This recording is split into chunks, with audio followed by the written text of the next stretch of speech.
Hi there, it's John Hinkle with NETGEAR here at ISE 2023, back in Barcelona. It's been a great show for us so far.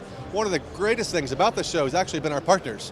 So across the show floor you'll see tons of signs saying, powered by NETGEAR. So what they're doing is using our switch actually in the forefront. They're putting it on the stand, showing that they're using NETGEAR switches, which really validates why we're here. People are realizing the switches work out of the box, and we have such simple configuration with our AV user interface, and it's really validation. There's like 50 of them around the show floor that are our manufacturing partners. We have over 200 altogether in general, and that means we've also verified their equipment, and they've actually verified our switches to make sure it works together, and we have a profile that's going to work exactly for what kind of AV over IP you're doing.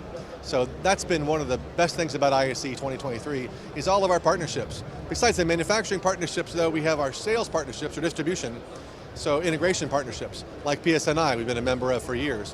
We just joined the GPA Alliance. That's also really big for us because they vet their members very stringently. So they make sure that we actually have support around the world and deliver products, and we can do that in a timely manner. So we do that, we're proud of that. Technology partnerships as well. We joined the AIMS Alliance, which is responsible for IPMX, which you can use on our switches today. But we want to make sure that the industry knows we're here to help, and we have products to work for you. So to find out more about all this stuff, just go to netgear.com/AV.